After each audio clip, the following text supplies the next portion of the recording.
It's fine. Are we live? We're not on. Oh, okay. Should we be on? We can be. Now. You want to be on one? I mean, I am on one all the time. Fuck it, I'm on one. I'm on one all the time. I actually listened to that Drake song like 6 times this week, so if you want me to sing it to you, I will. I mean, I don't really even have to ask, do Anyways, I? No, Oh, I won't. wow, I thought you were repping up for it, but... All I care about is money in the city where I'm from.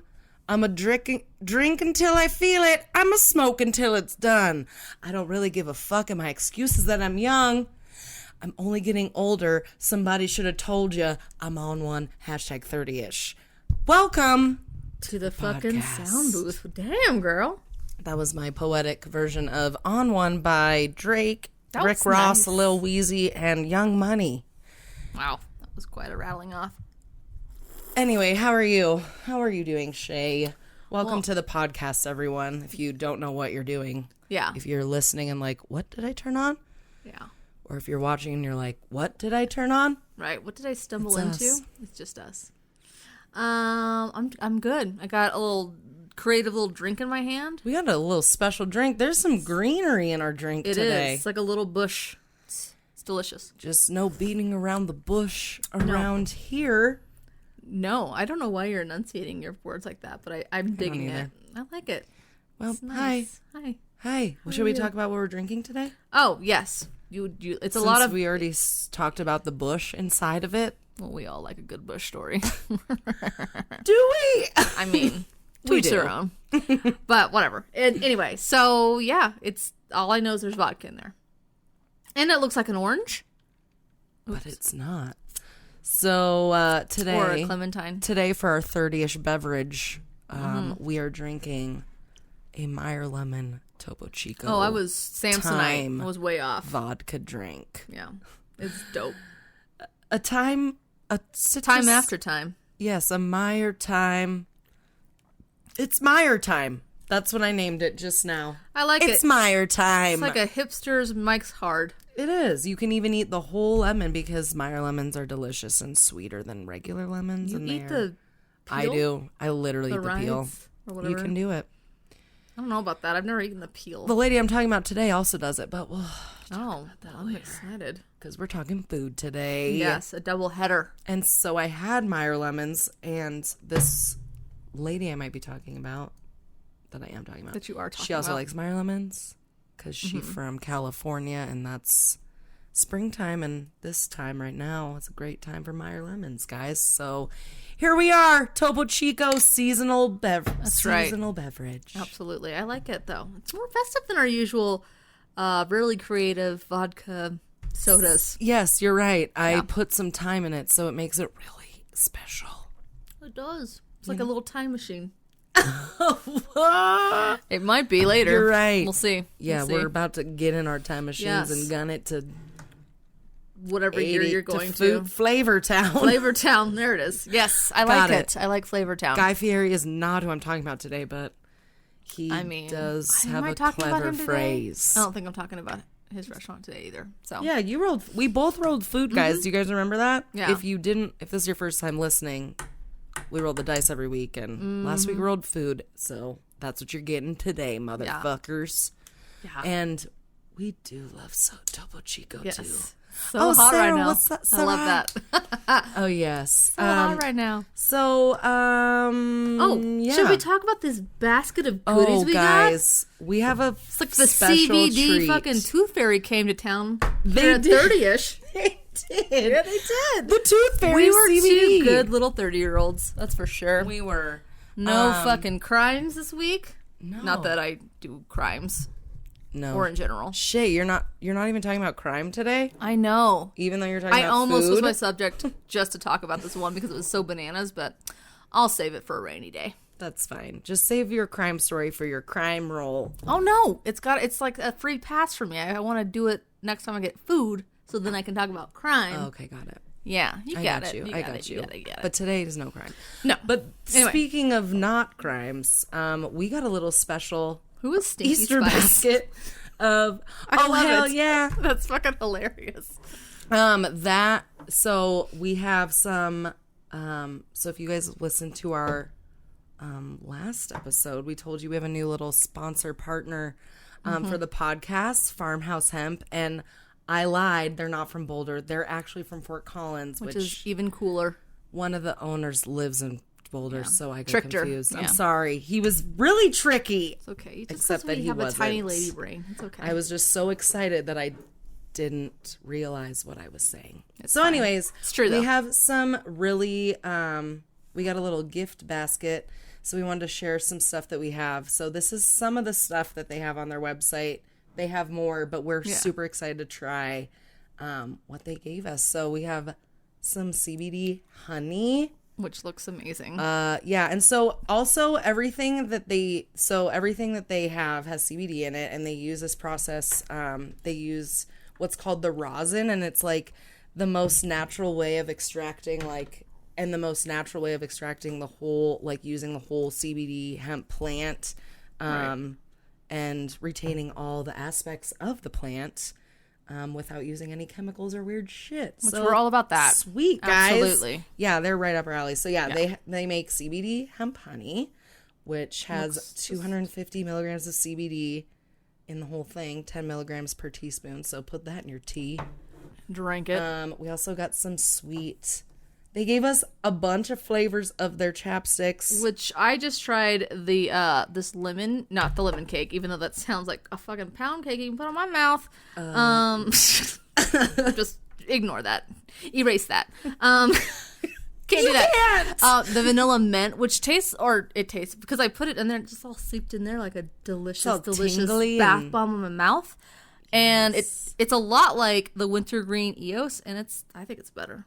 Because my lips still feel all luscious. And it doesn't have weird shit in it. I mean that too, but like I feel just very luscious. But anyway, this is awesome. They also gave us guava jelly, which whatever that I don't is. know if you guys have ever had I've never had guava Cuban jelly. guava paste stuff, but holy, guava's delicious. Anyways, so we got some of that, and then they also gave us 2 of their salves. One of them's they're just like regular everyday one, just for I'm gonna some rub that extra all love. over my body It has later. some lavender and lemongrass in it. Mm-hmm. And then they also gave us this cayenne eucalyptus.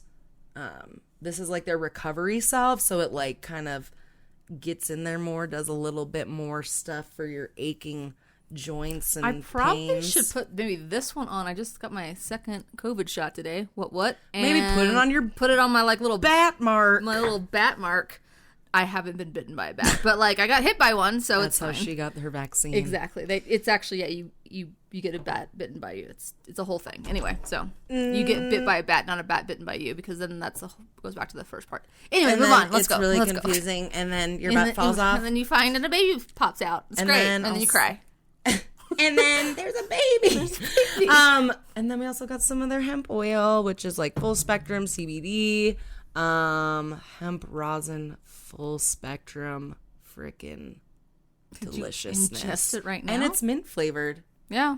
It's good. But yeah, so we're just really stoked. Yeah, we're super stoked, super excited. So be sure to check out Farmhouse Hemp. And if y'all want to get some stuff online, be sure to use code 30ish. Spelled THURDYISH. Don't all forget it. lowercase. Yes. They also have a sweet website, and they have dog treats, and they have freaking all sorts of stuff. They have candies.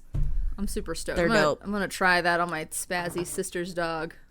Do it. Yeah, so I'm super stoked to try that For next. the spazzies. The spazziest. Anyway, So yeah, we wanted to show you guys that because we're fucking excited. It is Yeah, it was like the exciting. Tooth Fairy came, except the hemp fairy. the Tooth Fairy only gave me like a fucking quarter or two. I know that she's This really is like the Easter Bunny, like Santa Claus. Yeah, it's the hemp fairy. It's like the she's dope. Santa shamans came to town. Mushroom shamans. Those are the Except real they ones. gave us cannabis. Because they know what's shaman. up. They know what's up. Thanks, y'all. Yeah. Thanks, Farmhouse Hemp.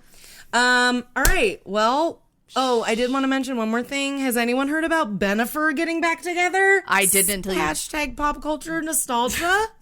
They're fucking. Fucking Ben Affleck and Jennifer Lopez apparently are hanging out, guys. But they fucking. They were on Netflix a yacht. and He was rubbing her ass, gave her a kiss. Remember in the Jenny and the Block video? Oh, I was like, just recently? That's a little bit more than hanging out. Okay. I'm not very hip with the times. That was my favorite part of the Don't Be Fooled by the Rocks That I Got video. It's when they're on a yacht. I just watched it recently because I saw a meme about how they're back together, and I was like, oh, that part was so good when I was in 6th grade. Still is. Hopefully that happens for you guys again. Hopefully you guys get on a yacht real soon. Hopefully Ben Affleck isn't carrying 16 Dunkin' Donuts cups. Maybe he will be for the fucking yacht crew. That's like it's a nice guy. It's a nice guy. The memes. Have you seen all those memes with Ben Affleck and he's like always carrying a bunch of shit? Maybe he's a nice dude. I'm going to just think the best of people. Dunkin' Donuts for the yacht crew that he's going to kiss Jennifer Lopez's 100%. Ass on. Yeah. I see. Duh! You got to just raise your vibration there, man. You just got to, you're very in tune. I know. With Jennifer. Yeah. I mean, they call me like every night, so it's not even a big deal. But they're like, Shay, don't be fooled by the rocks that we have. Do you want some donuts and drive my yacht? I'm like, yeah, ma'am. Absolutely. Yes, I can do that. I can do that. All right, well, should we get into this? Should we talk about some foodies? Yes. All right, sweet. All the foodies. Well, love you. Thanks for listening. Thanks for watching, all you friends on Instagram. Get you some fucking hempy products. My new little sister just joined, but we gotta go, sis. Oh, all right, love you guys. We'll see you soon. No, not Shh. All right, guys. Are we ready to talk about some motherfucking food? Oh, we are. Ow. 1 minute. Okay, Homer Simpson. I know. I don't know what's happening. Don't. I don't even watch The Simpsons, and I don't even. But you remind me of that. Homer. Was my favorite. Is like sometimes when I dial on my phone, and sometimes when I accidentally I guess do like devil numbers or whatever. There was one where he was super fucking obese, and it's like, we're sorry, the fingers that you're dialing with are too fat, and it's pretty funny. There's an episode where Homer just is obese. Oh my god, yeah, like he like weighs like, well, back then, which was obese, was like 300 pounds, which is pretty light nowadays. 600-pound life, and they make a career out of that shit. But like, no, he was like 300 pounds, and he like wore muumuu, and it was hilarious. Anyway, it's worth a watch. Do you have Disney Plus? I do. They have all the Simpsons episodes. Watch the early years. It's good stuff. Yeah. Especially when you're high a little bit. Like, watch that shit. Okay. Mm-hmm. Anyway, go on. Get some future prophesized. Yeah. Oh, we did that. I did that. I forgot I did that. You did that, Shay. Yeah. You did it. I did it. You wrote it in. I wrote it in. Show. Yep. All right, guys. Today we're doing... I'm going to be talking about one of my favorite cookbooks today. I can see that. Do you see it? It's you very on the left. worn. I'll take a picture of it. It has been used that. a lot. Look at anyways, this. so I've been wanting... Good. So one of my favorite things in the whole world is cookbooks. And I have quite a collection. Me and my chef boyfriend, Chris Carmel, have quite a arrangement of cookbooks in our homes. But I wanted to just kind of talk about one of my favorites and kind of go through a little background and, see how it goes. Because I love talking about cookbooks, and I can't wait to share with you guys this dope. Amazing, wonderful This looks tapestry of food. This all looks amazing. Sorry, I'm getting lost. Like olive oil cake with creme fraiche and candied. Just smile. Your uncandid tangerines. Just like they're just very cool candid tangerines. Just candid tangerines on your fucking cake. They're very candid. They're just smiling and laughing and then pointing at each other. Very candid moments. It is. It's anyway, a precious moment. Go on. So this cookbook that I'm going to be talking about today is called Sunday Suppers at Lucques. And it's by a very famous chef named Suzanne Goin, who hails from Los Angeles. She actually grew up in Los Angeles. And she's worked at a lot of top restaurants around the country, the world. Yeah, she looks like she's been around. She's probably in her, I'm sorry, Suzanne, if I get this wrong, but I'm guessing you're in your 40s, late 40s. There's no way. She looks like she's a baby in that picture. But she looks like she's 40 in this. 2005 is when she wrote it. I think she's in her late. Let's see. How old is Suzanne Goin? It doesn't matter. Age is a number, but she's been around the block. She looks like Alice Waters does the forward, who is one of the most, she's up there with Julia Child. Yeah, she okay, looks if you don't know what Alice Waters is. An old soul. You know what I mean? Like she's got some wisdom behind those eyes. Yeah, exactly. For sure. She's a badass. Okay. So I got this book actually. I think it was maybe my last year of college or a year after college. From one of my best friends from high school, Laura Allen. Shout out to you. You don't listen, but hey, girl. What's up? She actually might. But she used to actually work at a restaurant called The Tavern in LA. The Larder in LA. Oh, I'm thinking of Tavern on the Green. And it's one of her restaurants. And this is dope. And Laura got this book signed for me from Suzanne Goin because she worked with her. What? And so if you see, she wrote a little note. She bought the cookbook, wrote a little note to Suzanne, which I taped on the inside of the book. That's so cool. And then Suzanne signed it, and she wrote, "Don't wait till Sunday," because the cookbook's called Sunday Suppers at Lucques. That's really cool. I know. Did you cry? I did a little bit. That's really cool. And what a cool it gift. always just really warms my heart. Also, she's just I just love how she cooks. I love her food. I love how she's inspired. But I'll tell you a little bit more about that in a second. Hell yeah. That's dope. So, she was born in Los Angeles to these food-obsessed parents. They would go to France on vacation, and they like to have dinner parties and all sorts of stuff. And actually, Suzanne and her sister, her parents would have people over, and their parents like to cook too, but once they got older, they were like, "Can you guys help so we can party with our friends?" Basically. And so Suzanne was always the chef, and then the sister was the waitress and dishwasher kind of thing. Little and kitchen grunt. they in the cookbook, she talks about she has a little story in the beginning, but talks about how they loved just watching their parents kind of get wild, and their friends dancing on the tables while they were just cooking and doing stuff for them. The help. But yeah, isn't that cute? That's super cute. So Suzanne actually went on to go to Brown University for school.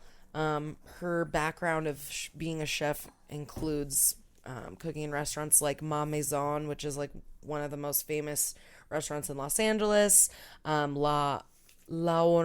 L'Orangerie in Los Angeles, Al Forno in Providence, which is one of the best restaurants in Rhode Island for sure. It's been a renowned restaurant for a long time.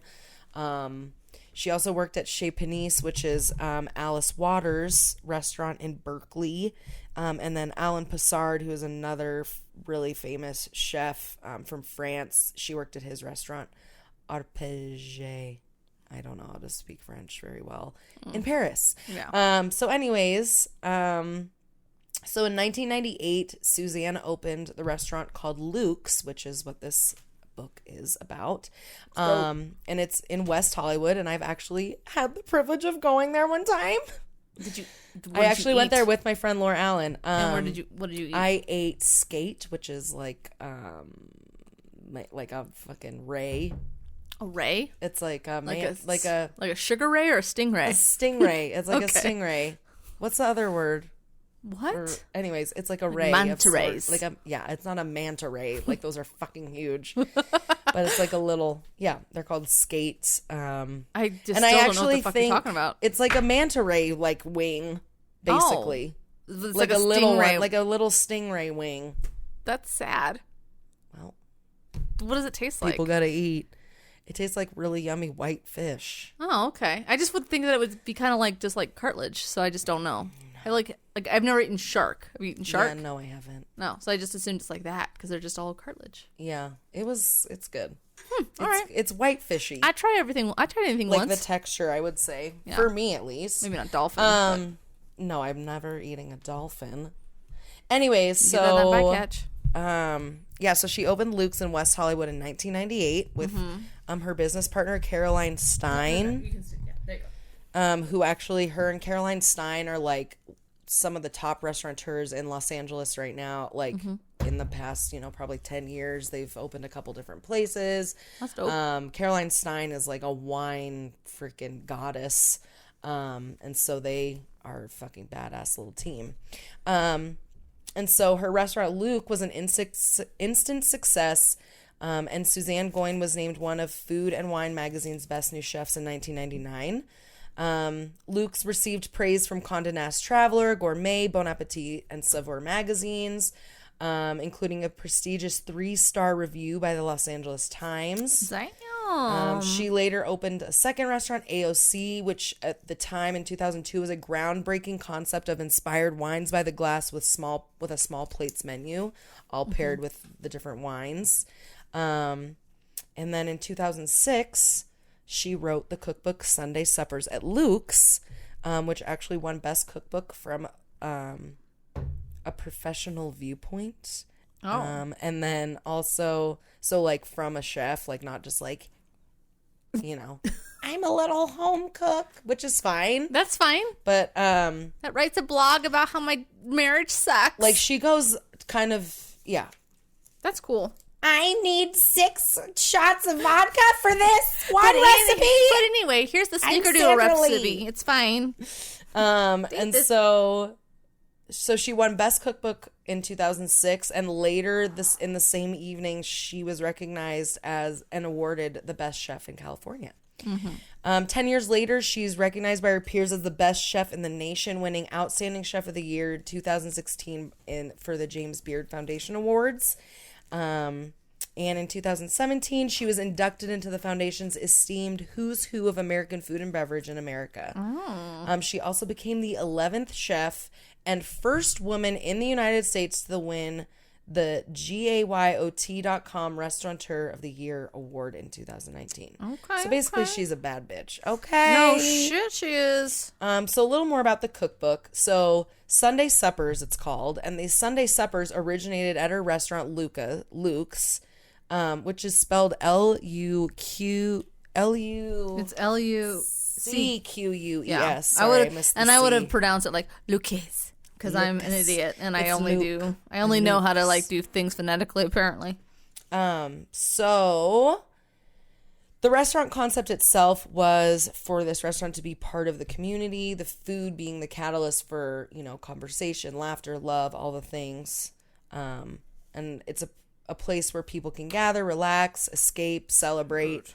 And she always, from the beginning of her fruition of the restaurant, wanted Sundays to be like a special day where she had a special menu. And this was because back when she was younger, her parents like always had a special meal on Sundays. I think it was usually her dad would cook like a hearty, like kind of informal, impromptu meat, like but very homey, but just bringing the family together early evening in California, freaking eating dinner on a Sunday night kind of thing. Absolutely. And she also was inspired by the intimate informal meals that she would have in France when she was there cooking, and then I'm pretty sure her family would go there for vacation. So, but she was always inspired by those types of meals that are just like, all right, we're here together. Right. We're eating what's fresh, what's all the hot love today. Yeah, all the love. So different factors always inspired her for what she was cooking for that week. And sometimes she would base her menus on a particular ingredient. It would be based on the weather and how the mood she was feeling for the weather. And sometimes she would even be inspired by like if she was not able to go on vacation and she wanted to go somewhere on vacation, she would cook the food of where she wanted to go on vacation. She said there's a lot of Spanish and Moroccan influence in her Sunday supper menu. Can't sometimes. go wrong with that. Yeah, no. And she was mostly inspired by the beautiful produce that she's surrounded by in California. Right. That makes sense. One of her tips is to let the produce itself guide you. So like, fuck yeah. And that's a lot of how I cook too. Right. I'm just like, okay, do whatever's good in what looks season. good in the store, or what looks good, in the farmer's market, whatever, and that's what I'm gonna make tonight. I like it. Which is a beautiful way to cook. Yes. Nature's way. So this cookbook is divided. She divides this cookbook into seasons, which a lot of cookbooks are. And especially because she cooks so seasonally. Right. And then each section starts off with a couple pages of her favorite produce for that season. And then she kind of goes into like why she likes it or how she likes to prepare it. But, right. So for her Sunday suppers, so this cookbook is basically a compilement of a bunch of different menus that she had, and then the recipes for them.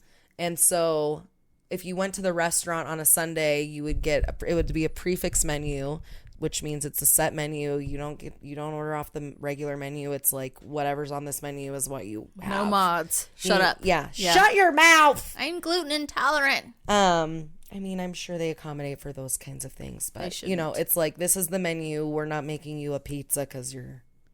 Can I have a mush spin, please? Yeah. With a side of meatballs. So it's consistent of an app. And then your choice of entree and a dessert. So, and in her menus in this book, it looks like it's a 4-course, but technically you had a choice between one of 2 of the entrees, but she puts it together as like the whole menu. So I don't think she would serve the whole menu, but like this would be a choice between one or the other, if that makes sense. So anyways, we're going to start with spring. Ooh. So I just wanted to go through some of her menus and just some of my favorite things I've cooked from it, some stuff that I haven't tried that I'm like dying to try. This one. And oh girl, that is one of my favorites for sure, but we'll talk about it in a second. Okay. Keep going. So first let's start off with spring because hey, we're in spring. Hell yeah. So she talks about her favorite ingredients of spring being green garlic, morels, which are mushrooms that you forage in the wild. They're very expensive if you buy them. They look like little brains. I don't like that. Chestnut little specials. You can find them in Colorado. I like that. Okay. She likes some more. new potatoes are one of her favorites. And so do you know what a new potato is? Isn't it like It's young. It's like a young, smaller, more vibrant potato. Yes, it has thinner skins. Yeah, it's more supple. And you actually harvest them when the leaves are still green. So when I don't know if you guys know what a potato plant looks like, but it's literally like a little green bush. And then you literally dig for buried treasure to get the potatoes. But you usually harvest potatoes when the bush is like dead. Basically, it's like brown. And then you're like, all right, the potatoes are ready because they're full grown. Right. But new potatoes are harvested when it's still green. You get the little baby new ones and they have little thin skins. The veal of the potato world. The veal of potatoes, yes. I like the new potato. That's our name for this week. She also the veal of potatoes. And oh god, it's fine. So she also likes peas, pea shoots, spring onions, which is just a young onion. She likes all the young stuff. Spring, that's when everything's little babies, Shay. Whatever. The babies are sprouting. So ripe them and just kill them. Yeah, so like if you don't know what green garlic is, it's like the sprout of garlic before the garlic is ready to actually pick out of the ground. I don't know if I've ever cooked with it though. Oh, it's fucking good. It's like super spicy. It's that, almost like that youth. It is that young youth. That young spice. Oh my God. Fountain of youth. Oh my god. Anyway, she also likes sugar snap peas and strawberries, which peas and strawberries is a great combination. I didn't know that. Okay. Like in a cold salad or like in a salad, like in a dessert. A dessert. All right. Some spring pea ice cream and some strawberries. I don't know.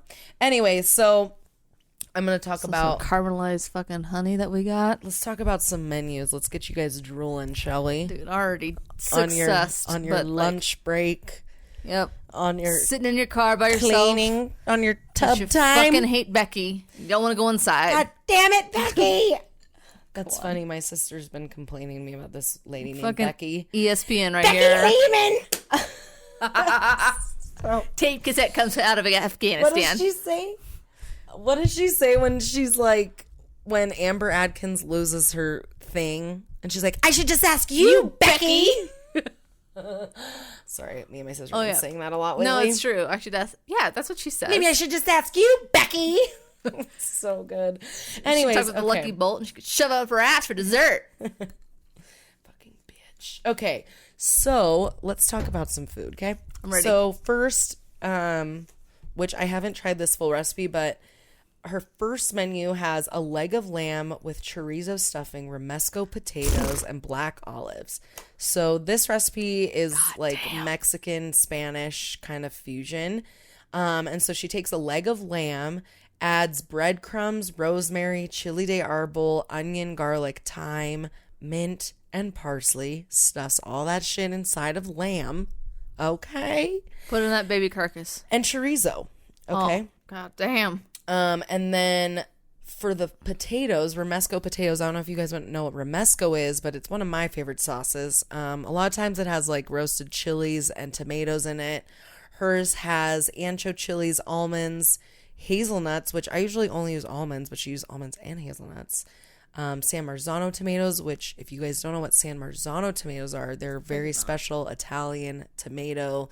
They're kind of like a thinner, longer Roma of sorts, and they're usually a little sweeter, and they're like classic for tomato sauce and sun-dried tomatoes in Italy, and they're just a superior tomato freaking sauces. Gotcha.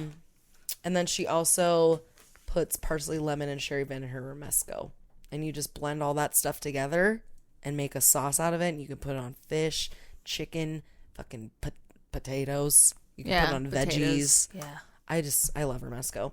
Anyways, so then she takes that sauce, sets it aside. And then she first cooks, she roasts whole Yukon Gold potatoes whole. Okay. And then once they're soft and they're cool a little bit, she like crumbles them up. And then she like fucking fries those crumbled pieces of potatoes that are nice and crispy. And then once they're nice and crispy, she tosses them in Romesco. And then she serves it with this fucking lamb and black olives. And it sounds delicious. Sounds real good. Are you guys drooling yet? Okay. Sounds way better than that Subway sub that I had earlier. And then for dessert on this menu, which is one of my favorite spring desserts she has in here, is her vanilla bean semifredo with rhubarb compote. Very simple, but so good. So if you don't know what semifredo is, it means partially frozen. It's a Italian dessert. I'm almost positive. Yes. And it's basically like a lighter version of ice cream. You like whip the yolks and then you whip cream and then you fold them together and then you freeze it basically. Yeah. And it's kind of like a runnier. Yeah. It's like almost making a mousse, but not. Yes. Yeah. A frozen runny mousse. It's so good. It is. It's great because you're just like, I'm just tired of making this mousse. I'm just going to put it in the freezer, see what happens. And it's delicious. And it's sometimes better than the mousse.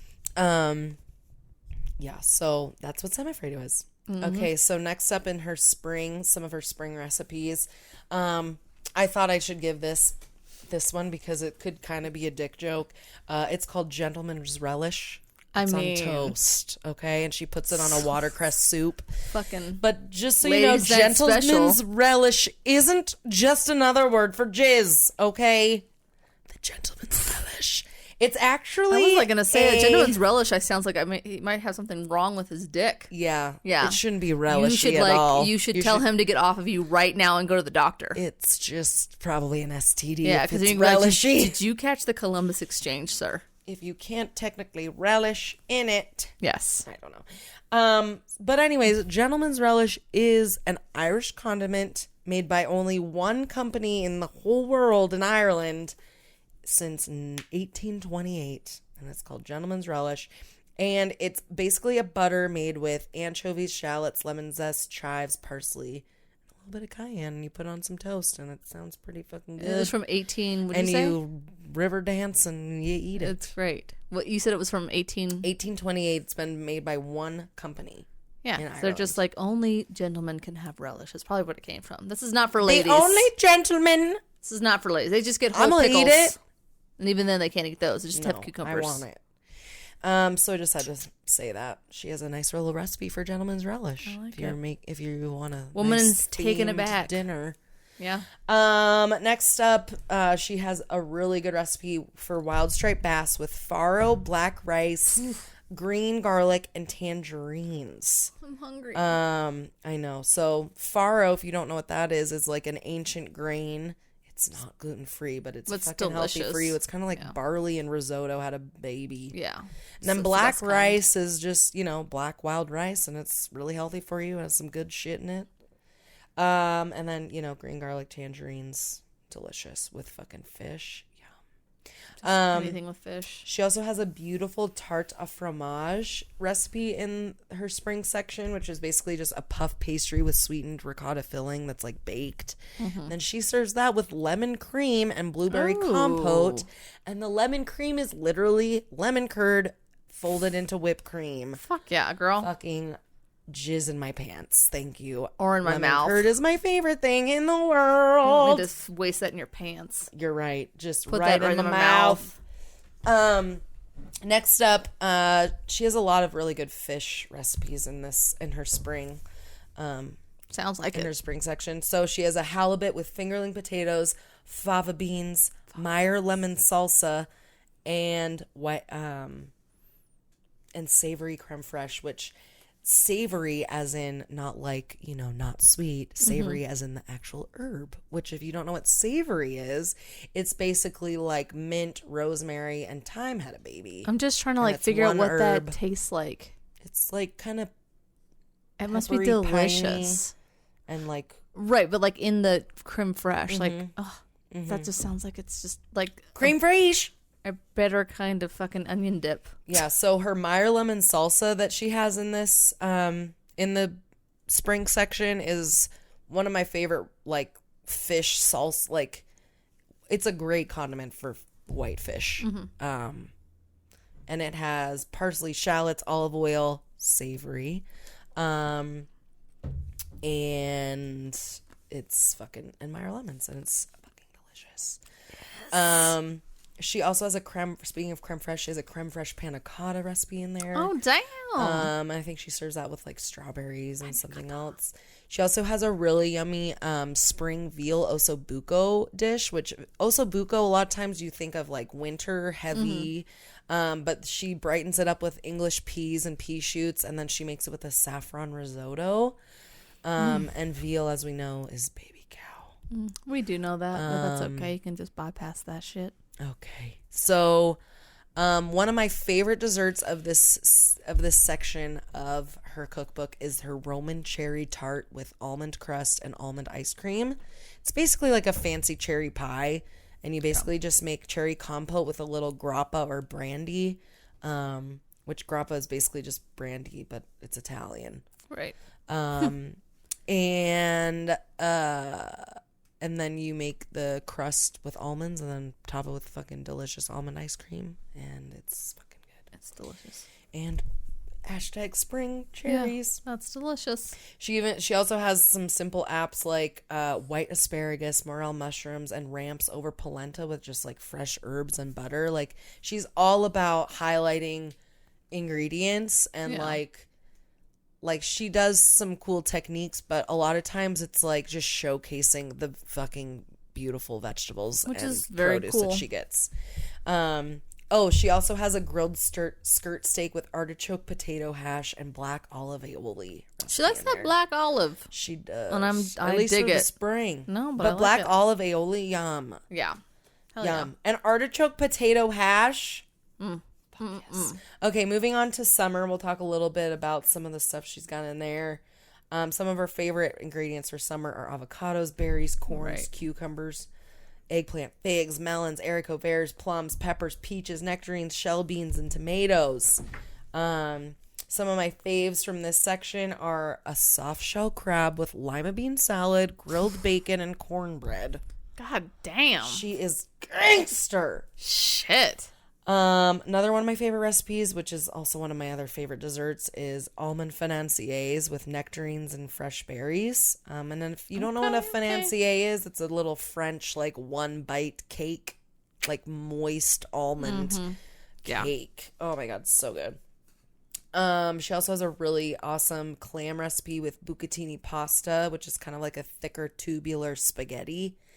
It has fennel, white wine, and thyme breadcrumbs, which actually this dish is a French-Italian fusion dish that she made as a chef at her first chef position in Boston, in a very Italian north end of Boston.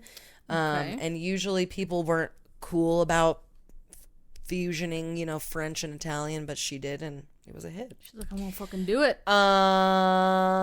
She also has one of my favorite recipes. A lot of these recipes, like, I would like to take little parts of her menus and, like, use them in other things. But right. She had this herb roasted pork loin with haricot verts, spring onions, and mustard breadcrumbs. And the mustard breadcrumbs is one of my favorite recipes. Mustard and bread, like crumbs? It like goes just, with so many amazing. different things. Goes with chicken, goes with steak, goes with fucking potatoes. Mm-hmm. And basically it's just, you make like a sauce with butter and mustard, thyme and parsley, and you like saute it until it kind of thickens. And then you have like fresh breadcrumbs that are already kind of toasted. And then once that sauce is thickened, you toss the breadcrumbs in it, spread it out on like in a even layer, and then toast those in a 375 degree oven for like 10 minutes while you're stirring it like every minute or so. Okay. And they're just like these toasty, like crunchy, mustardy, herby. That sounds like garnish for whatever. Like that on prime rib. Jesus Hell yeah. Christ. On anything. I don't on even anything care. Really. She peanut butter and jelly sandwich. Perfect. She also has this amazing Santa Barbara spot prawns, which are these really delicious little big old shrimp prawns, with a tomato confit, garlic, herbs, and chili. And the tomato confit is like one of my favorite things I've ever made. It's made with yellow tomatoes, and you basically cook a bunch of yellow tomatoes in olive oil, a little bit of water, and you basically like confit them, and you cook them for like 50 minutes till they're soft. You strain everything out. You save the juice. You put all the tomatoes back in the blender with some chilies, and then you blend it with as much juice as you need to like create almost like a heavy cream consistency. Doesn't have any cream in it, but it like is thick. That's interesting. Like, creamy, tomatoey deliciousness. I love it. Okay, so that's what we got for summer. Fall, I just want to say, I don't want to spend too much time on fall and winter because we're in spring and that's fair. I get it. But some of my dishes. favorites, some of my favorites from fall. She has this warm kabocha squash salad, which is like a dark orange fucking winter squash, and that's with dandelion greens, bacon, pecans, and roncal cheese, which is kind of like a funkier manchego of sorts. It's like a Spanish cheese. I do love me some manchego. And in the book, it's like almost like it's not a salad, but like its main, like it has big lardons or like big chunks of bacon. It's no bacon bits. Okay, we don't do that. We don't do that. We don't do none of that. And then it also has a little bit of a sherry vinaigrette on it, which I like sherry vinegar because it's like pretty pungent, but it's also kind of has a little sweetness to it. Mm-hmm. And it's kind of like almost like datey. Like it reminds me of dates. And so it's really good in the fall time with the squash and the bacon. Yeah. And then just serve that with little fresh arugula pieces, and it's delicious. She also, she has a recipe, which I think that this is maybe what I had at the restaurant when I went. Like something, it was very similar, but it was sauteed skate with parsnip puree, Brussels sprouts, pancetta, and balsamic brown butter. Oh, damn. Oh, it was fucking good. Pretty sure that was pretty much what I had when I went too. Holy shit.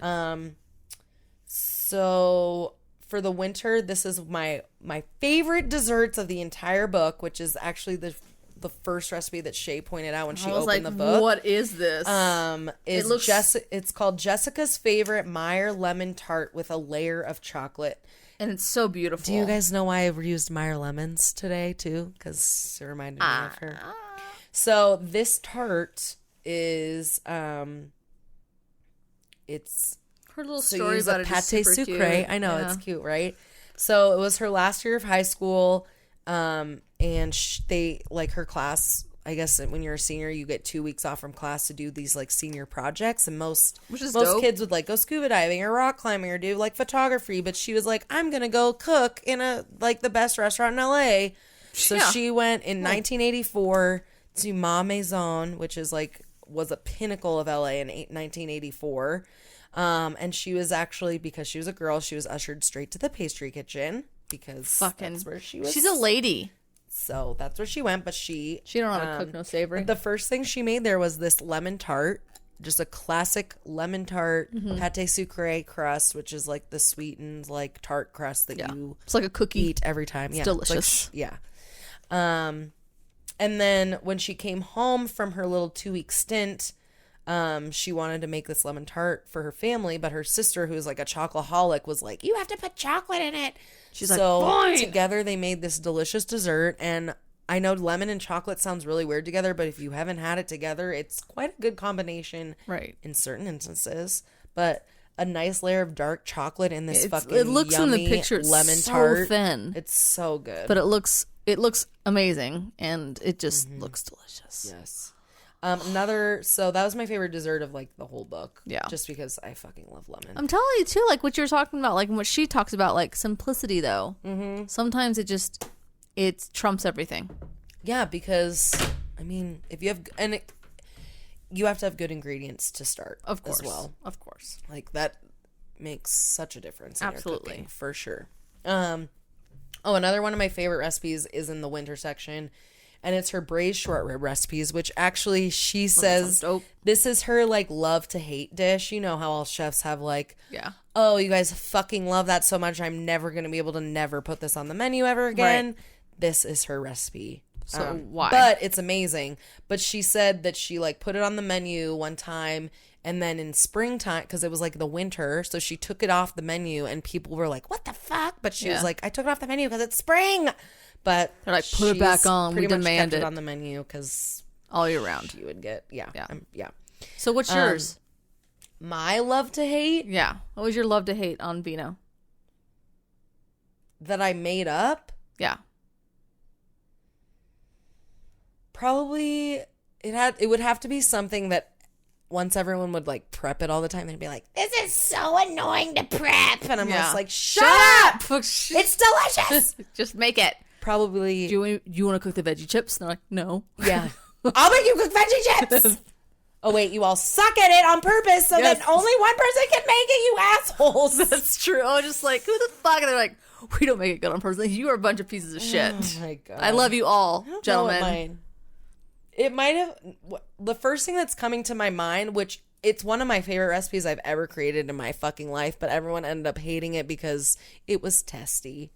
Oh, one of the things was this like rice cracker that I would make people do, which you have to like basically overcook rice, blend up the rice, dehydrate it, and then fry it. And it makes this really dope, bubbly rice chip. Right. That's fucking awesome as a garnish for shit, but no one liked to make that, clearly, because they couldn't fucking make it right.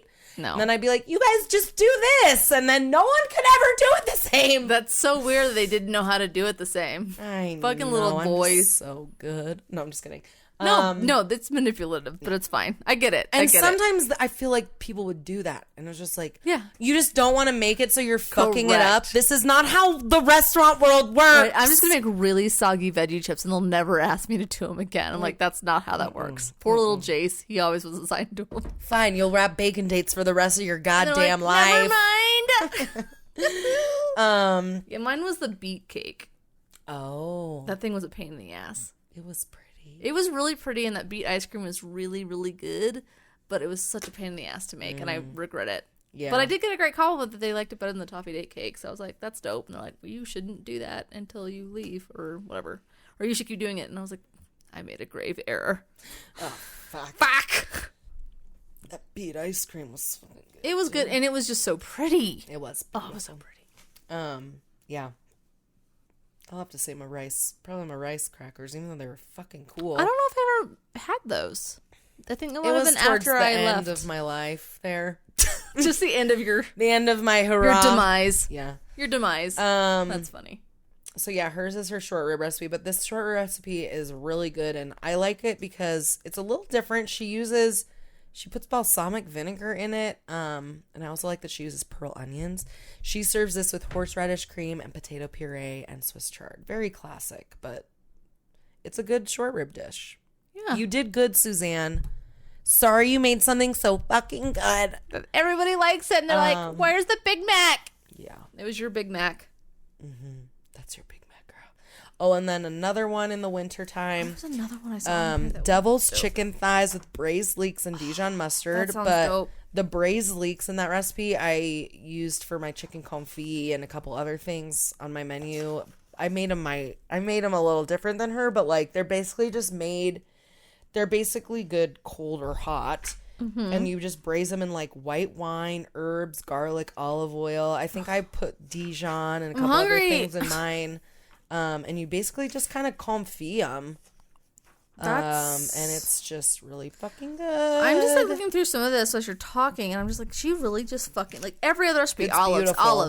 olives, and I'm like, I would love she's in Cali. everything that she would make because I fucking love olives. Yeah, she does a lot. She has a Meyer lemon salsa with olives too. So like just adding olives to that Meyer lemon salsa for fishes. Game over. So good. Game over. But yeah, that's what I got. So Sunday suppers at Lucques. I want to go to Lucques. It's still open. She also has AOC still open. Oh, look, I think the larder is still open. On the cover. I actually got to work an event that she pretty much ran in LA, and it also had Alex's Lemonade. I went a couple years ago, but I saw like April Bloomfield and fucking like I can't even think of anyone else. Jeremy Fox. I was next to. That's pretty dope. Who are you with? You were with. I was with a man named Neil Fraser of Redbird LA, which is also a fucking incredible restaurant in LA, which it's crazy. So me and my two friends, before I worked at this event, I didn't know who I was going to be paired up with at this. It's like this huge food event benefiting childhood cancer, kids with childhood cancer. And it's this little girl named Alex who basically started a lemonade stand to raise money for kids with cancer, and then it turned in this fucking giant, incredible foundation. Alex ended up dying, but like this foundation is still, they do big events all over, and a lot of restaurants in LA and are a part of it. I think Alex and the family like really liked restaurants or food or I don't know, but Suzanne is a huge part of this whole. That's cool. The big and the big food event that they do every year. But it was in LA. It was at UCLA, and I was paired with Neil Fraser of Redbird. And before I got paired with anyone, me and my friend we went out to dinner and we decided to go to Redbird for dinner, and it was like one of the best meals I've ever had. And just the ambiance of that restaurant, it's like in an old like church or something in downtown LA, and like they have this incredible, like they have an event space that's like this, people like get married there and shit. It has this beautiful courtyard, like outdoor space. But then like we sat in the bar area, but it was like this outdoor bar area, the most beautiful bar I've ever seen, like plants everywhere, like very botanical, like, and it was like perfect temperature outside in LA, delicious drinks. I think I had some sort of like chai tea milk cocktail that was like, it was one of the best things I've ever drank. That's dope. And the food was delicious. And then I went to the event the next day, and I was paired with the chef from the restaurant that we had went to. I didn't ask to be paired with the guy from Redbird, but I randomly was paired with the guy from Redbird, which was dope. That's pretty cool. And then I was sitting next to this fucking other incredible woman. What is her fucking name? She's a famous chef in LA. Her restaurant was right next to me, and then these other two badass women chefs. That was dope. They're both named Sarah Kramer and Sarah Hymanson. Not Hymanson. No. Okay. No. Jesus. No. Anyways, they own the restaurant called Kismet, and it was just like a fucking, like Jimmy Kimmel was like 5 feet away from me doing That's cool, shit. dude. It was cool. That's anyways. Right. You had a cool experience. I remember that. Yeah. So Suzanne Goin. Sunday dope. suppers at Lucques. She has all the olives, guys. CQUES. And if you want to ask me anything about it, just DM me. I'll talk every second. She'll talk all of my day. life. She'll talk all day. Oh, that's fine. Don't worry about it. On my computer, but everything's okay. It doesn't matter. I'll reset it later. That's what I got. I liked it. For food. I'm fucking starving. I know. My empty calorie Subway sandwich. Hashtag sponsors.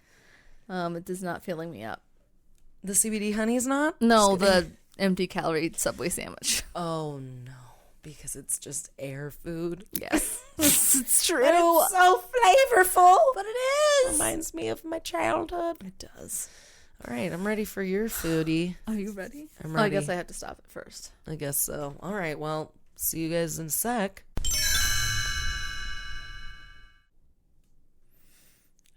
Okay. We're back from our break. Did you pee? Did you get your coffee? Perfect. Did you meditate? Mm-hmm. Did you get a snack because you were so hungry after my last segment? So, I chose to do. I mean, there's a shit ton of information out there. I also don't know why I like straightened out my sweater like I'm like fucking like stretching out my fucking overalls like a fucking weirdo, but it's fine. Stupid. So there was like a shit ton out there because I was like, this will be kind of funny. And then have you ever heard of a podcast called Beach Too Sandy, Water Too Wet? No. Okay, so it's a podcast done by Christina, Christina from And That's Why We Drink. Okay. And her brother, and it's all they just read off like the most ridiculous reviews. And it's hilarious. And it wasn't until halfway I was doing this I was like, oh, this is kind of already done, but it's fine. We're only doing it for one episode, so it doesn't matter. So I just want to like put that out there for anyone's like, so just so everyone knows. No one yell at Shay. She just wants to take a whack at it. Yeah, it's nothing. Her own version. They do a great job at like sound engineering. It's really fun. It's like I really actually highly recommend it if you need just a good laugh and need like a nothing thing. I mean, I know this sometimes feels like. This is where I go for you guys when I don't need a whole lot of information. So, but it's even less for that. They just are very, like they are reading it off the page, and they do some great sound engineering, and it's really funny when you just need to just have something mindless, but want to just have a really really good laugh. That's funny. Anyway, so it's called Beach Too Sandy. Beach Too Sandy, Water Too Wet. Hence, bad reviews, and they're all ridiculous, like stupid, over the top, Karen-like reviews.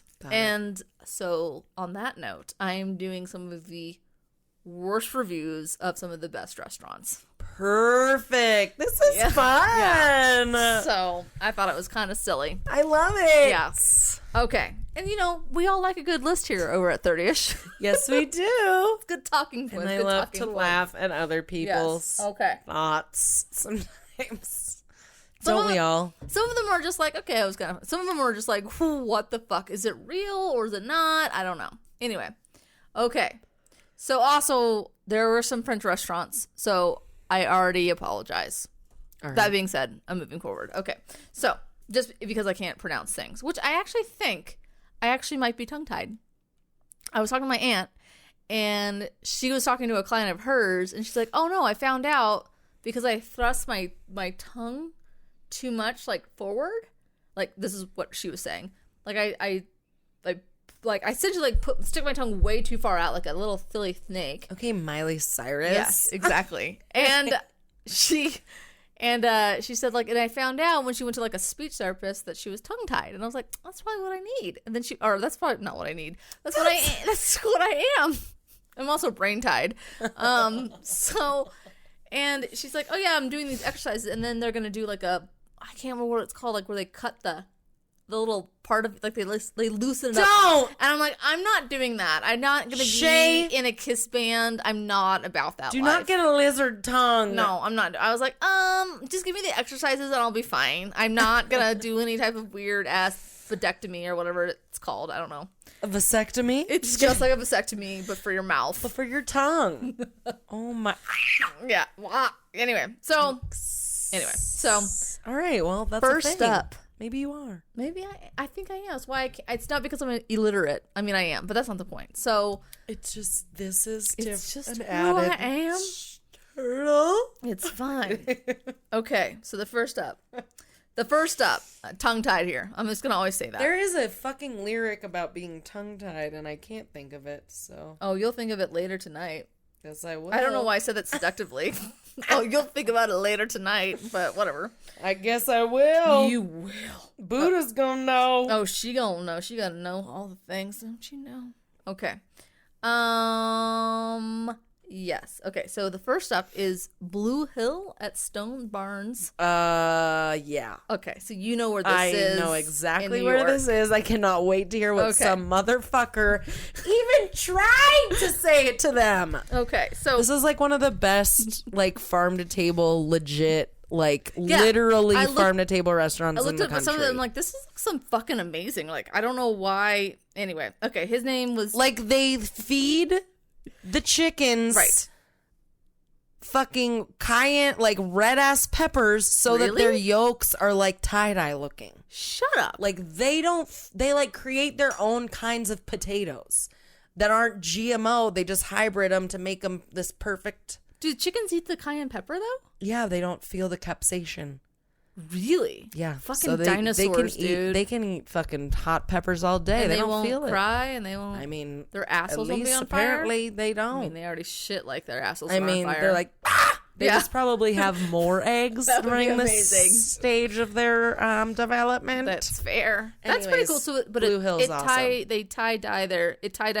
It like makes their egg yolks like red and orange tie-dye looking. Super fucking cool. Yeah, I forget what's that, Mind of a Chef or Chef's Table. I think it's on Chef's Table, which is an amazing show. Yeah, like one of the I have first not seasons. actually given that a gander yet. Anyways, but sorry. This is awesome. This is fine. I didn't do a whole. I did a good couple of. Well, good. I did a good amount of them, but like it's meant to be a talking point because I'm assuming you're gonna know some of these restaurants. So just so you know, Blue Hill. Yes. The shit. So, but apparently to Jeffrey L on his Yelp, it was not the shit. Oh my god. It was shit compared to for him.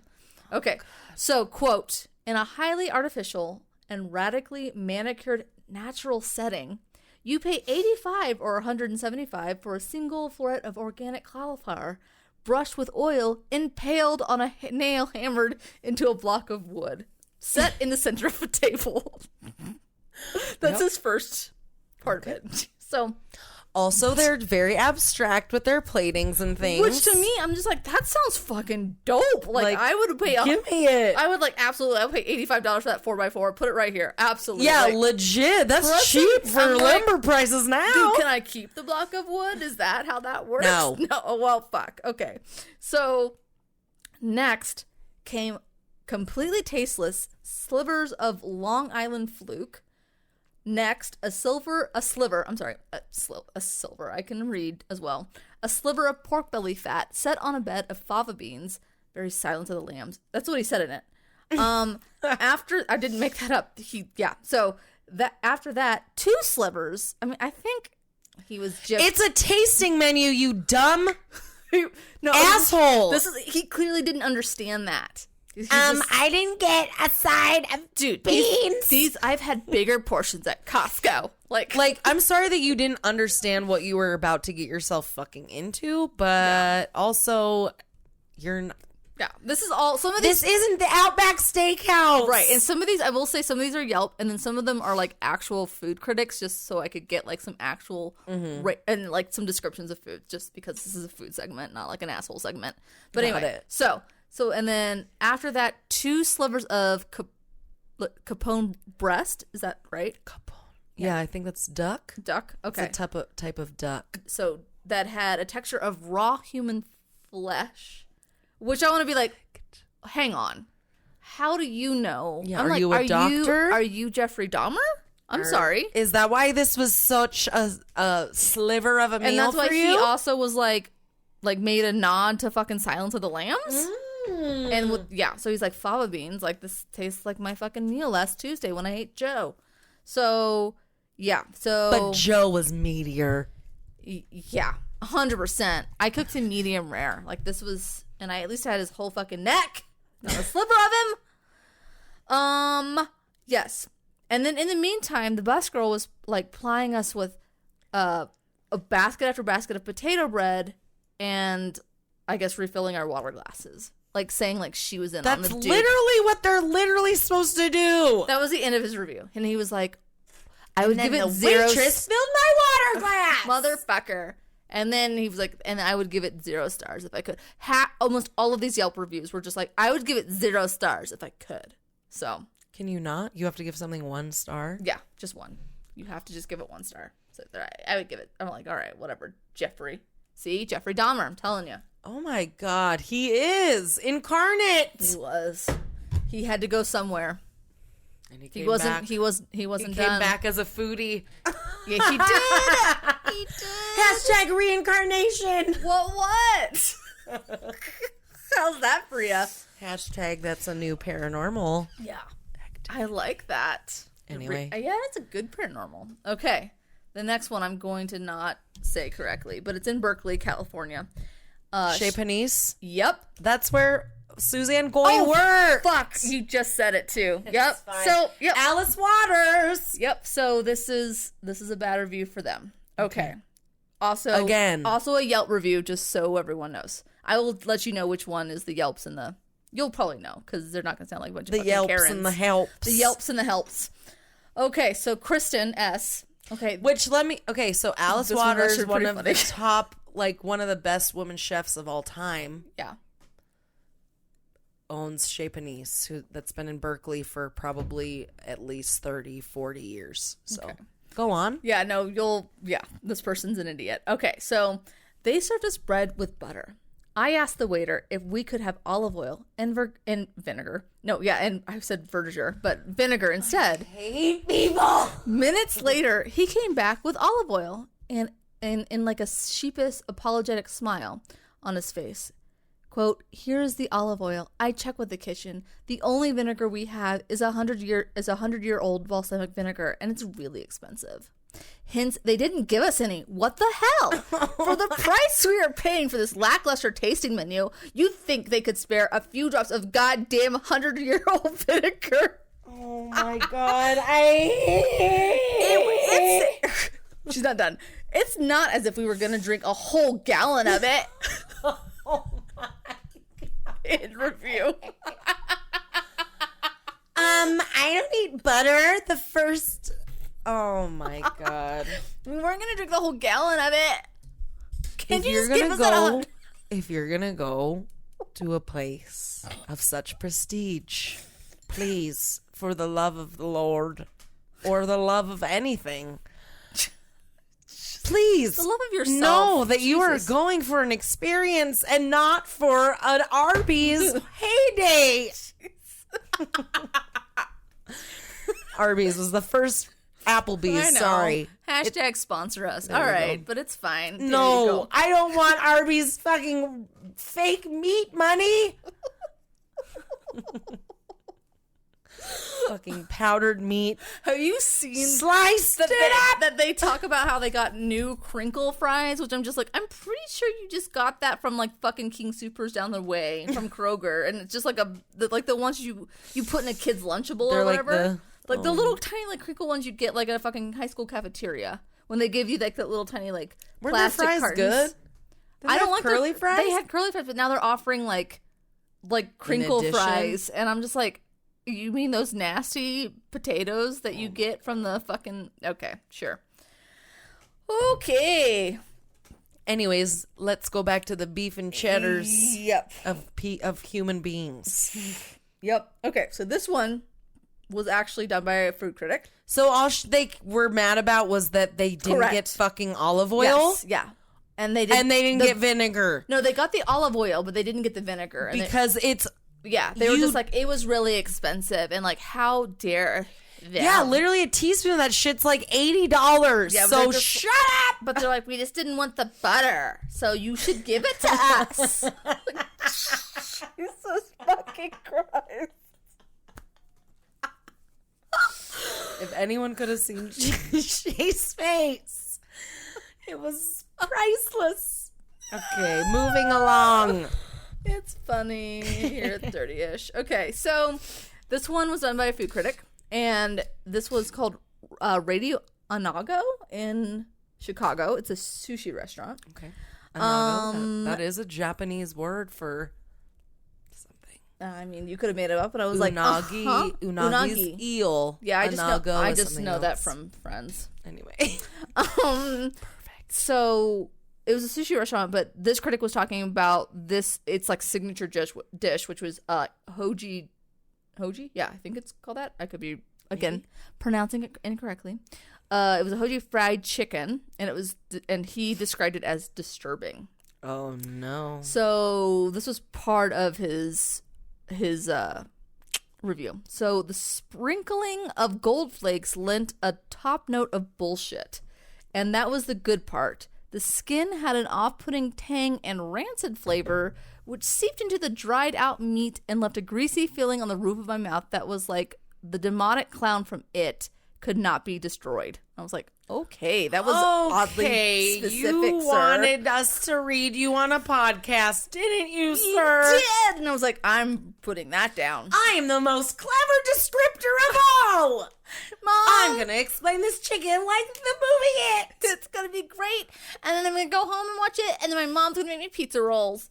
It's gonna be fantastic. And then... I don't know. My butt falls off, and then the baby comes out. It's great. And then I cry. Okay, so here we go. Fucking Matt. Prick. Okay, he is a prick. I was like, I don't know. I'd eat it. I like anything fried chicken, so whatever. All right, so we have a couple from. Actually, we have 3 from Per Se in New York. Ooh. Which I know that because there was a couple of these. Which the ones that I didn't put in, there was a couple of them that would like say like, and I've been to Per Se and Daniel. And they would talk about that. So, but these 3 people did not like. Well, I think the third one was a joke. I'm pretty sure.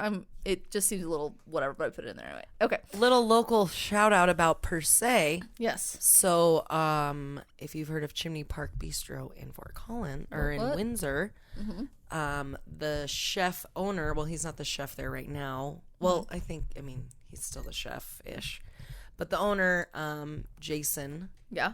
Was the opening sous chef of Per Se. That's pretty fucking dope and prestigious as hell. Hell yeah. So, and Per Se to- is owned by a man named Thomas Keller, who's one of the best chefs in the world, who owns the French Laundry as well as many other restaurants. There is another. I actually did Daniel and I did French Laundry as well. Hell yeah.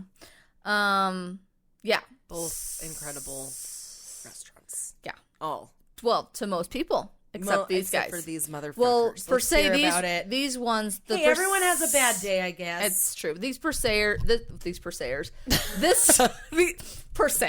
It's food Per Se, but these guys were from Yelp, so take it as you will. Anyway, so Jim is what this Yelper was called. So not nearly worth the price. Food, of course, was exceptional. Staff was giddy, very inappropriate for like a high prestige cuisine joint. Dressed in ill-fitting mediocre suits, vaguely rude, self-absorbed, chubby. I am not being mean, but rather recognizing inept and inappropriate. I know, I can see your mouth, so it's just funny to me. But very important. A very important component of a great franchise. Somebody's not watching this tour, and profoundly so. And they said try Bully Bakery for lunch and keep a couple of Franklins in your pocket. So that wasn't even about the food. It was just about somebody just being an asshole, and I just wanted to point that out. And they were offended that the staff was chubby. Correct. Which means that he probably weighed 95 pounds and everyone else was a normal weight. Narcissist. Yes. So that one was about food. It was just ridiculous. Be served by nothing other than a supermodel? Nope. I live in New York. I am disgusted. Yeah. Ugh. Yeah. This one actually did talk about the cuisine a little bit. Okay, so Peter said, you can definitely skip this place. This issue is not the cost. Yes, it's pricey, but it's dismal food. The food is tasteless, bland, and genuinely appalling. A Swanson's TV dinner from a microwave would be a considerable step up. Oh my God. They should add I know, I knew you would like this so much, and I was wanting this reaction from you. They should add McDonald's to the menu, burgers, fries, and shakes, just to break it down for us, to make sure that we knew what we were talking about McDonald's, not like McDonald's down the street. I don't know. He put it in parentheses, burgers, fries, and shakes. You took, 40 minutes out of your day to come up with this clever lingo and write it up.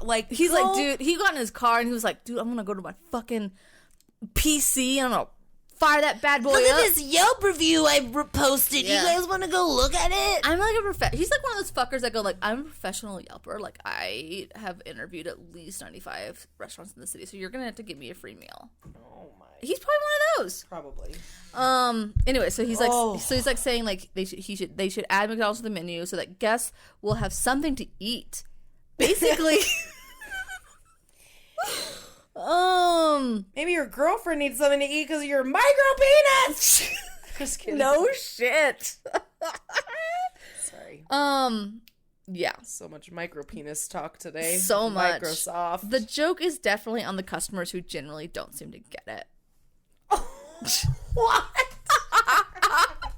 I fucking yub. The joke is on the customers. The joke's on you, motherfucker. I love the wasteland that is Yelp. It's amazing. It's amazing. Horrible. It's goblin people. It is like an unfiltered Facebook, which is even an insane thing to say. It's like hate. It's like more hater Twitter. Oh, 100%. And nobody cares. It's like just yeah.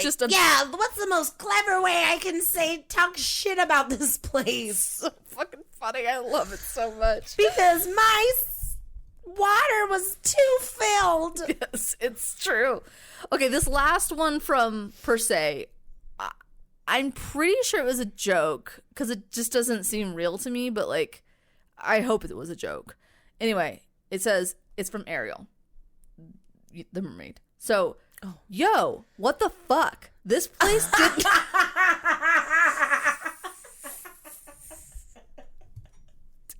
Do you not like voices? No, I love it. I love it the most. Keep going.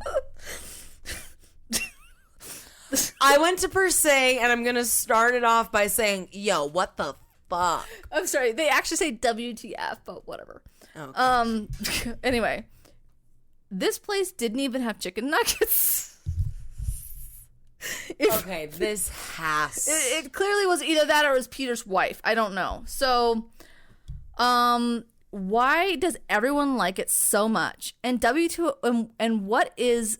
Oh, yeah, and WTF is creme fraiche anyway. I can't dip french fries in that.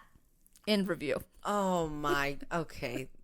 I hope. That better be fake. I hope it's fake. She just wanted people like us to make her famous on her podcast. Yes. Don't say her name. Okay. Cardi B 420. Okay, sweet. Is that really it? No, it's Ariel. It's the Little Mermaid 420. It's Ursula's bitch 420. It's Ursula's bitch. Okay. It's Flapsum and Jepsum 420. I love it. I would 100% be that fucking username. Okay, next up we got Daniel from New York. Okay. I have a friend that used to work there, but they closed down, I think, because of the pandemic, which is one of the best restaurants. Did they close down New York? And they just I think they just closed their doors. That sucks. I don't know if that's true, but I heard that they were like this was like last year in the heat of battle. But I would think that they're pretty prestigious that they would. Why would they shut their doors all the way? I mean, some fucking places had to. That sucks, though. But maybe they didn't. Maybe they just. Maybe they'll come back. Yeah. I mean, they had But again, like those kinds of restaurants, I'm like, how do your investors not like fucking give you a couple million more? You know, right? It makes you kind of wonder though. Y'all have like fucking Crystal fucking. But it makes me wonder if they were successful. I don't know. I wonder if it's like, like one of those things like it's. I mean, I feel like there were some places here in town that they weren't restaurants, but actual stores like White Balcony that shut their doors. Like they weren't on the verge of going under, but they were just ready to just move on to some other project. And they just used the pandemic as like, you know what? We're done. Well, for them, it was because they were like, we can't really do to-go food. Well, and that's true. That is very true. But I wonder, like, though, if they're going to come back. Reopened. Yeah. I mean, it just sounds like it's a pretty famous restaurant. I don't know why they would close or not come back. Daniel Boulud is... Yeah. He's not according to a couple of these ones. Okay. He's a bad... He's a bad bitch. He's a bad bitch. He's a bad bitch. He's a bad bitch. All right. Okay. This is a short... Well, the first one's just a really, really quick short one. But so the first one was, asked if they had sweet tea over the phone, and they hung up with me. Bad customer service. I was trying to call my friend Daniel, and I was like, dude, do you have... I'm on my way over. I have lemonade. Do you have sweet tea? We can make Palmer's. fuck! I called one of the most fine dining restaurants of New York, and I asked if they had sweet tea, and they hung up. I don't get it. I didn't remember what his last name was. I thought, Daniel, perfect. All right. Also, those people that work in those places are like, we don't have time for this shit. We are busy. Like, I had to memorize 16 new French words today. Yes. I cannot tell you if we have tea or not. Which we don't. We don't. We don't have that. And if we do, it's $16. Like, goodbye, and if sir. we do have sweet tea, it's not sweet. No, it's not. You garbage human. Straight from Japan. From a grandmother's farm. Perfect. Just the grandma. Okay. Uh-huh. Okay. So yeah, this is a different. That shit. This is a different reviewer. Yep. Disappointed and underwhelmed at last night's dinner at Daniel. I am a generous raider. I always love those ones that are just, I'm a generous raider. But given Daniel's price point and reputation, last night was treacherous. Like, she said treacherous, which I don't think that's the right word for that at all. We had to climb through a valley. Dude, it was over a mountaintop. There was a plague. We had to scale a fucking mountain to get our dinner. There was a super jaggedy cliff, and I didn't know what to do. It was awful. Jesus Christ. It was treacherous. I was just like, that's not right. And I'm like, no, he uses the word treacherous. All right. Before I jump into the issues, let me be clear that the staff was not one of those issues. Everyone at Daniel was gracious, not chubby apparently, informative. Thank God, and made us feel at home. I will also add that their outdoor seating is some of the best that I've ever encountered this summer, given the circumstances. Now the bad. Our cocktails were watery. The silverware was scratched up and looked very worn. My mother-in-law would not. My mother-in-law would not let us serve guests in our home with silverware in this condition! Exclamation point. No. In parentheses. The napkins were unironed / wrinkly. The quality food was decent, but nothing to write home about. I found my flat iron steak to be stringy and my dinner companion's red snapper to be a bit too fishy. That's always my favorite. Overall, the food was not close to the caliber that I expected, given Daniel's reputation. He finished on a high note, though. Dessert was the best course, as the preparation was inventive with delectable flavors. A fig tartlet and red plum sauce, and then he also did like a, it was like a, what did I didn't write it down. I think it was like a tarragon, a jocod, which is like a sponge cake, but essentially it's like a biscuit, but I think the difference between that and a sponge cake is like you just use the whites for the sponge cake, but you use the whole egg for that. So it's a little bit different, a little more dense. Okay, jocod. Yeah, and then I enjoyed the fluke appetizer. So he had some good things to say. But the silverware. But how dare you, sir? Well, he at least he had some high points. He did. He's a well-rounded reviewer. Yeah. Okay, and this is another Yelper. So, and this is from the French Laundry. So, this is a short one. More like French dirty laundry. I was appalled by the You're clever. I was appalled by the snobby service and the fact that they couldn't even make me a dish without somehow incorporating like veal in it. Dead serious. That's what she says. Or foie gras. You know. Well, it is a classic French fucking restaurant. It says it in the title, ma'am. It's called the French Laundry French. And I'm sure there was more than just veal on the menu, but you didn't want to eat it because it had probably something you didn't fucking like on it. So you're like, the only thing they had was veal and foie gras. And then that was it. There's foie gras because it's the goddamn French Laundry. How? And he gets the best foie gras you can find in that fucking area, you stupid, ignorant piece of shit. Just kidding. I love it so much. That's my favorite response to that. Like fucking restaurant review responses. I love that. This is a great idea. Yes. They don't do that yet. On You guys Beach like to Sandy. screaming about food. No, it's fantastic. I do. It's fantastic. But like, what was it? It was And if you knew the amount of hours those motherfucking people put into that shit that you're eating, you piece of shit. I just want fucking McDonald's, burgers, nuggets, and nuggets. Can we use that as like with an air quote on it, please? Like, get out of here. I'm sorry, ma'am, but a nugget isn't even a part of a chicken. Yeah, it's that part where it's like under it between the toes of their talons. Oh, that's where the nuggets come from, you guys. And they're delicious. Okay. The Trump Grill at New York. Oh, yes. This one was from a critic. Renowned butcher Pat LaFrida once dared me to eat an eyeball that he himself popped out of a skull of a roasted pig. That eyeball tasted better than the Trump Grill's gold label burger. End quote. Good. Yeah. Good on you. Probably does, because it probably wasn't even a burger. It was one of Trump's interns. Let's be real. Okay, anyway, so... You're fired! You're fired! And now you're a burger! I like how he's like a fucking ornery old lady from Queens. You're a fucking burger now, all right? You better get your shit together. You're fired. And you're a burger. You're a goddamn burger. Perfect. I love it. Okay, next up is 11 Madison Park in New York City. That is one of my favorite cookbooks that I own. Oh, you do? Okay, tell us more about it. 11 Madison Park is also another incredible fucking Michelin-starred restaurant. Okay. I forget.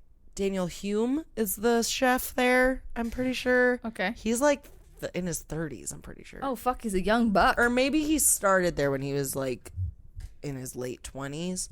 Anyways, fucking service.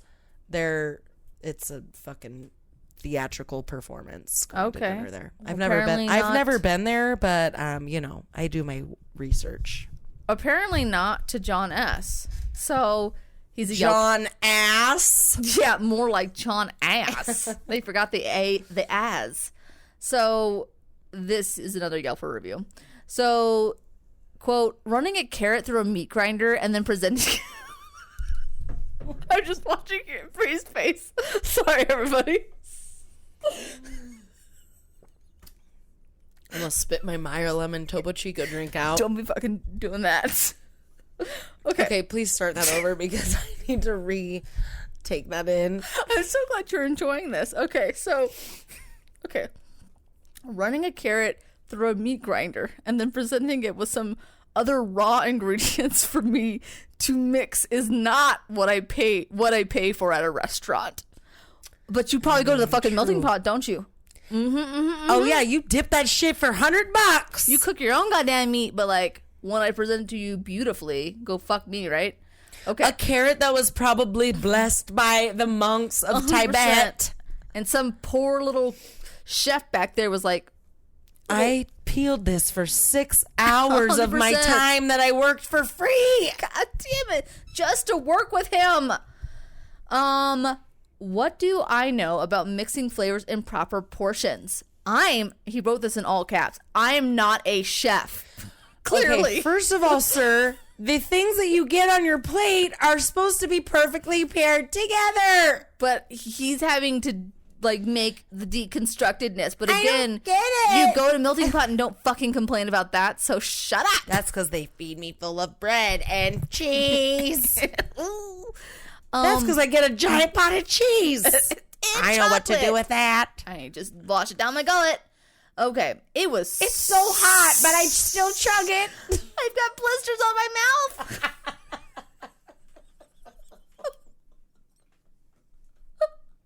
So stupid. It is hilarious. We should go be food critics. Okay, so it was so obnoxious and lazy. We should just go yell at food critics. Just go find these people and be like, "Are you stupid? Who are you?" Like, I'm Karen. Are you Karen? Yes, 100%. It was so obnoxious and lazy. They made. It's a style. It's just you don't have to go outside or anything. It's a fucking style. They're like, they made me go outside and do it. They made a big production out of some beer made only for them, but it tasted like a repackaged Budweiser.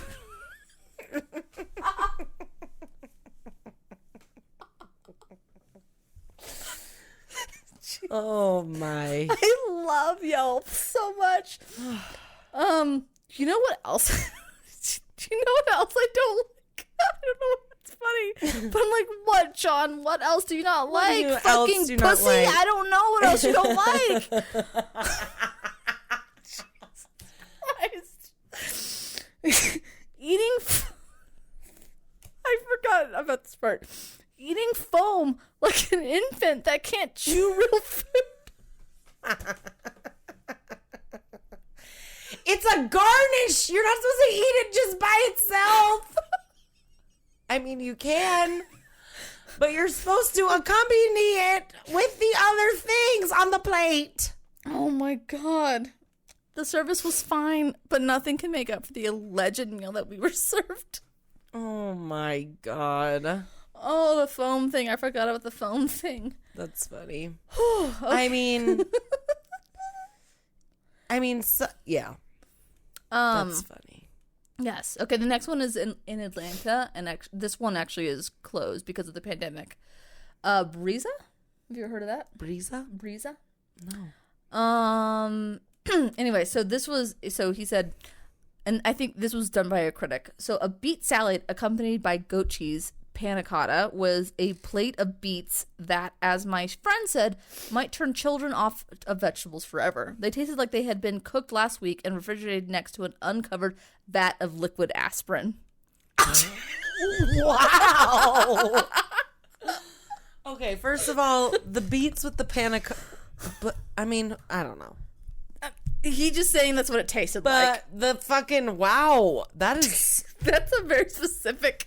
Right. Hey, these people do have, they have to get inventive, right? They have to get inventive. I mean, I would read that. Like, I would read that guy all day long. Like, who thinks of this shit? Wow, are you Willy Wonka? What analogy is this? Jesus Christ. Okay, so this was the last one, and this is so, like, by far was my favorite. This was from the Bluebird London in New York. Okay.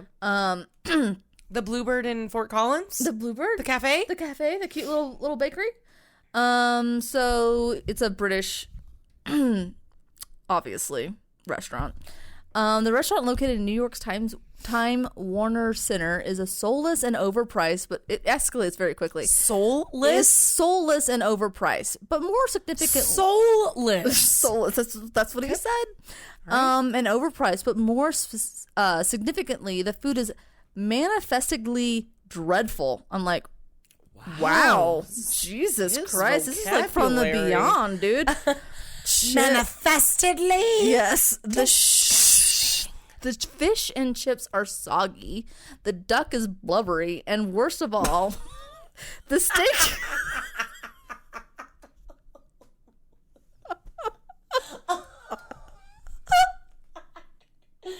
I can't. With a blubbery duck. With a blubbery fucking duck. Oh my God. It was like the duck owed him money or something. It was super upsetting. Speaking of ducks, can I just have a random side note about... 100%. So the river is fucking raging right now in Fort Collins, the Pooter River. Yeah, we'll not be getting into it this year. Yeah, Shay, everyone knows. Just so everyone knows. Me and Chris were walking the other day. I was like, I wonder if that's what the fucking river looks like when Shay got in it in the summer with that guy. And it's insane right now. And I would have been like, so yes, ma'am. Fast. Yes, ma'am. I was like, yep, that's exactly what it looked like when I got in it. There is literally a duck that he's a little Drake duck, just hangs out by himself, aka a Drake duck as in like a male duck, not like this rapper. I'm not just calling ducks like Drake. I thought like maybe you were just like saying like like a fucking like lonesome. a single fucking like, he was like, what's up, ladies bitches? Man duck. You want me to make you chicks? I'll make you my chicks. This will feel good. Chicks all day. No, like a Drake as in a male duck. Oh, I didn't know that's what they were called. He hangs out by himself. Okay. And I swear to God, for fun, he rides the rapids by himself. Shut the fuck up. Marin has told me I don't know if it's the same duck. Probably is. But she's seen this duck by himself, literally flying down the river. That was me. And the other day, Less me and Chris we were walking our dog, and this duck was like kind of playing on the side of the river, and we were like, oh, I wonder if he's gonna go out in like the fucking rapid rift, like, right, it's so fast right now. He like juts out in it, and he's just riding it. He's literally just riding it. I like am like running, trying to keep up with him, like, because I'm like, I want to see what this duck's doing. He like just like pops down to this other part and just like hangs out. Like, literally is riding the rapids for fun. I swear to God. That's pretty dope. The most hilarious, cutest thing I've ever seen like, in my life. Fuck these bitches. I'm going to go ride some rapids. I love that. That's amazing. Like, I live by myself. I'm just going to go fucking do my man thing. My Drake thing. What are female ducks called?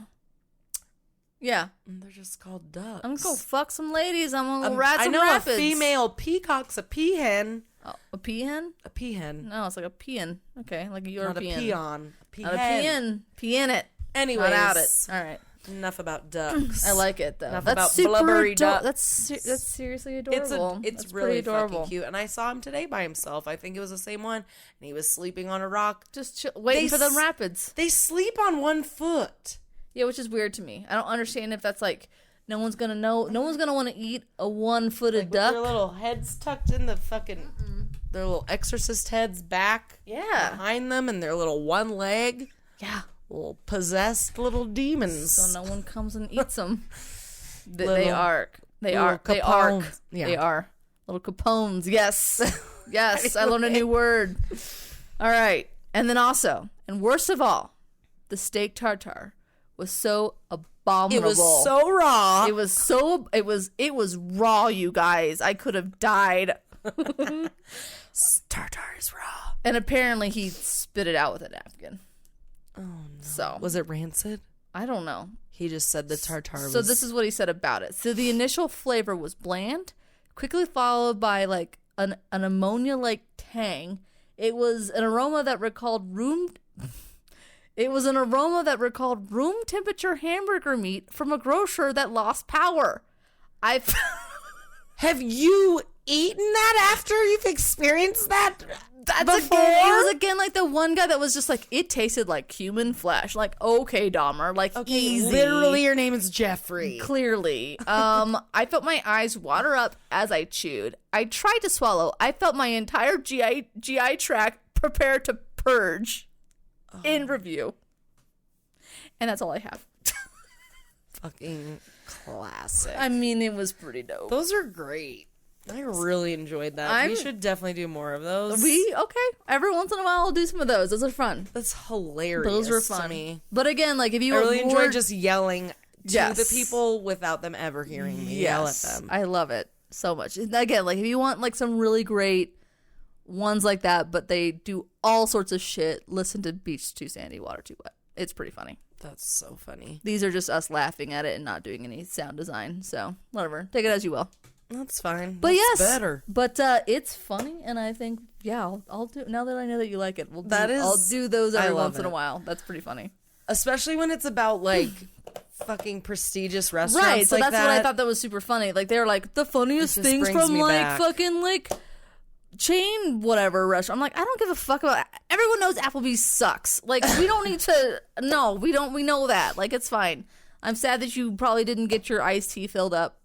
I'm so sorry about that. Whatever. So, but yeah, I like the thing that it was like. So, like when I see a new batch of them, I'll do that one again for sure. That one was. I like good. that. Yes. That's all I got. Holy shit! Double dose of food. Yeah. I hope you guys are all full. I hope you guys are. Yeah. I hope you guys had a little fucking nibble. A little on nibs. Something. Oh yeah. I hope you did. Whether it was anything that you wanted to nibble as long on. as it wasn't chicken nuggets, then you're good. Or human flesh, we're fine with you. Apparently. Or raw hamburger meat that has been sitting out in a grocer. Yeah. One time, speaking of hamburger. Oh, yikes. So we were driving through Nebraska one time, and we stopped at one of the, random towns that look exactly like every other random town. And there was a gas station, and they had hamburgers at the gas station. And I was like going to go to the bathroom or something. I would imagine they taste. And I look in the fucking kitchen. Yeah. The lady is pounding raw meat on the fake wood counter. No gloves. I don't even care if she's wearing gloves. Right. She's literally pounding it on the nasty ass, like literally like linoleum wood counter. Ew. No cutting board, no nothing. Just making her fucking beef patties.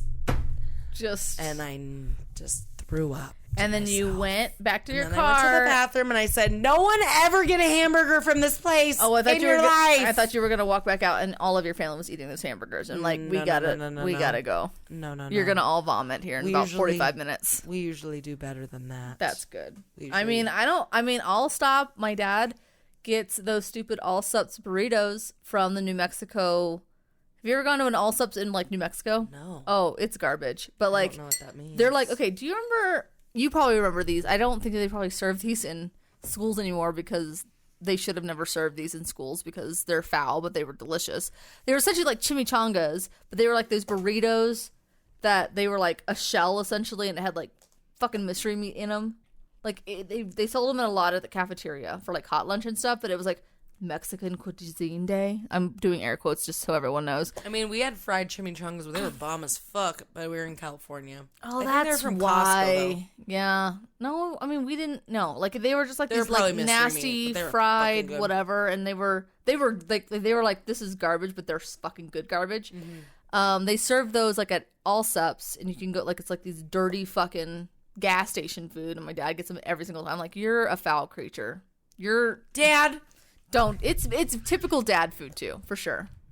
Oh, 100%. My dad on road trips to Nebraska, he's the only one that will do this, but we're like, "Dad, why are you doing this to yourself?" He gets a fucking runza.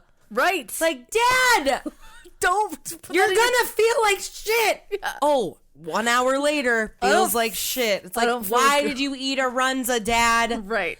This isn't your fucking mom's runzas that she home makes herself. No, so yeah, it's a dad thing. My dad will do it. He's the only one. We'll eat gas station, right? Just the ones that are just sandwiches churning in that fucking. I'm like, right?